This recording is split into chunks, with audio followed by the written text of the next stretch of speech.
Bonjour, je suis Christophe Routiot. J'ai fondé avec Carlos Diaz il y a un peu plus de 4 ans maintenant Blue Kiwi Software. Et aujourd'hui, je m'occupe de l'activité produit. Blue Kiwi Software édite une solution qui permet à ses clients d'opérer un réseau social centré sur leur activité. Alors l'idée est assez simple, en fait, c'est de reproduire des mécanismes que l'on trouve aujourd'hui beaucoup sur le web.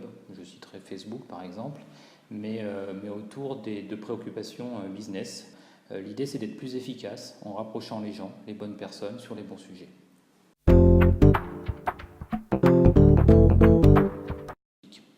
Alors, quand on travaille aussi avec les analystes, on a à peu près la même chose, mais c'est plus, on va dire, sur le regard de la concurrence. Puisqu'en fait, eux, ils ont une vue parfaite du marché, ils connaissent le discours de nos concurrents et ils savent très vite nous positionner parmi cet écosystème-là. Donc l'idée, c'est de faire mouche, de trouver les bons mots pour justement capter leur attention et montrer qu'on est crédible sur le sujet et que du coup on peut exister. C'était en fait un travail assez simple et ma foi efficace, puisqu'on s'entendait sur les messages clés à faire passer.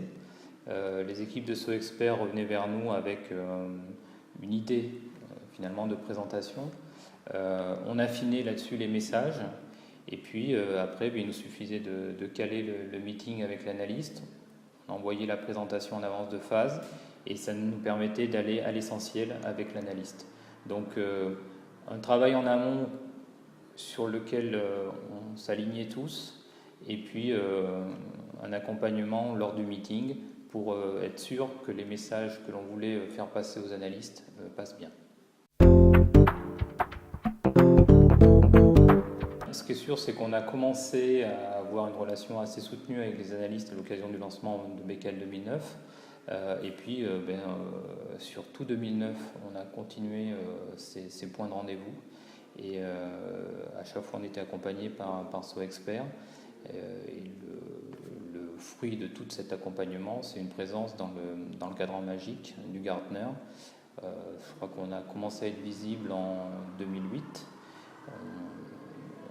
Notre position a été plus marquée vers le cadran des innovateurs en 2009.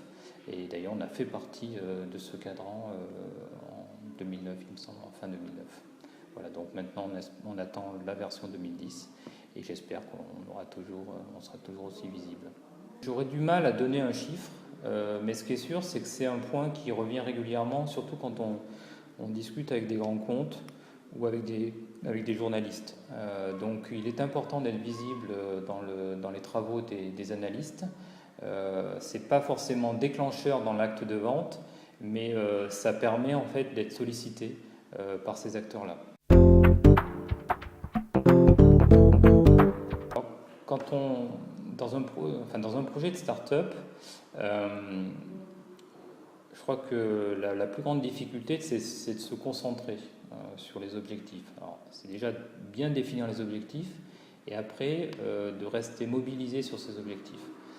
Et l'avantage de travailler avec SoExpert, c'est justement de nous aider à les définir et puis à ne pas nous écarter de ce chemin-là qu'on s'est fixé ensemble. Et je dois le dire, à la limite, je reprends l'exemple du lancement de Blue Kiwi 2009, mais si on l'avait fait tout seul, je pense qu'on aurait eu beaucoup moins de succès et on n'aurait pas atteint tous les objectifs qu'on avait prévu d'atteindre.